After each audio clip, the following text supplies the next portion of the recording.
masani osekadho. Lakini for the first time ne kete budget manyien. E mani kolo ngama ji maonge trust ni gibekiti timo adier. Ngesiga nga serikal nyawa kucho bukanyo. To kolo gitim kendo. To debed ni ng'anyo na mar ji te tribat pesa do yudore. To un koro mano usedhi e ng'anyo muwinjoru, sani koro winjruok mu osekete tem koso pod urito? Turite karang'o?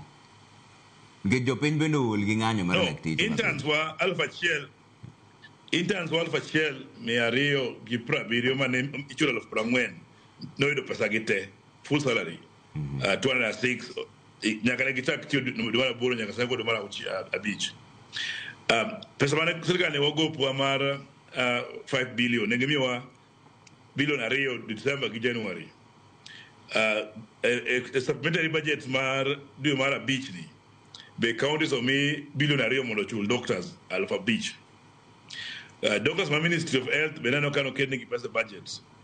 50% manodong maone bene chulo dwe mar aboro ane ne budget be.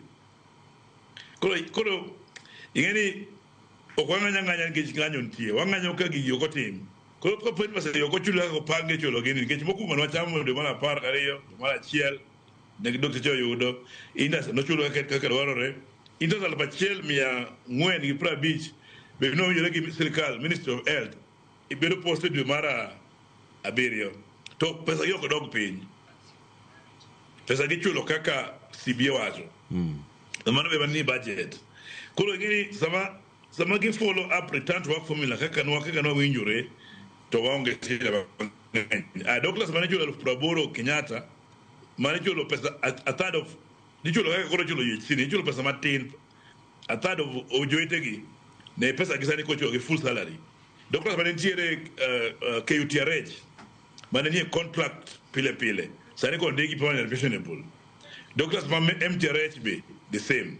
CBS mane opoko bedo signed kene MTRH gi KUTRH no sign dwe mar 3. Koro nyiso ni negi ng'eyo ni kaponi gi okotim to wadhi ng'anyo.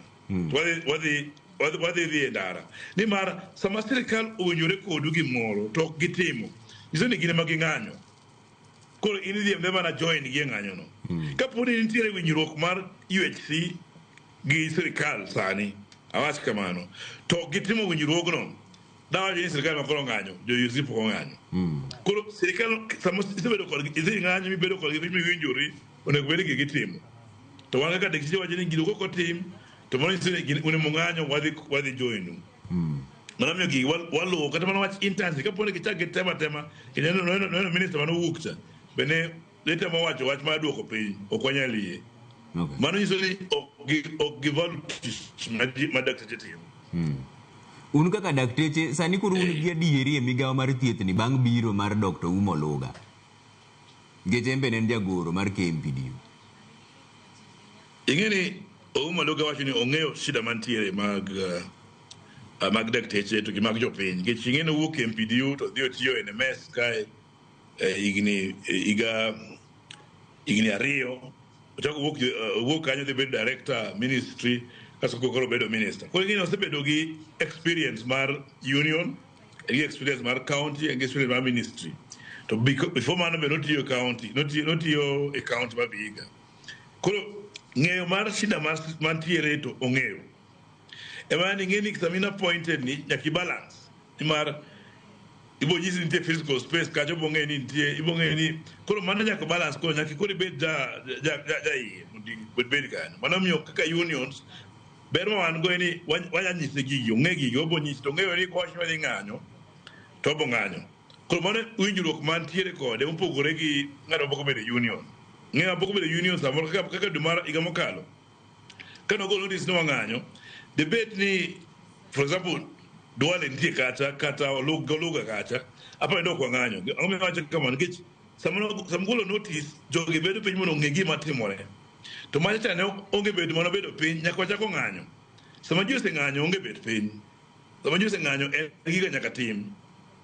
Koro wan gi confidence ni ngejolugo osebedo gi gini kandalo ge e gini nitiere lokruok dhi bet. Mar ariyo minister mantie kanyo sani in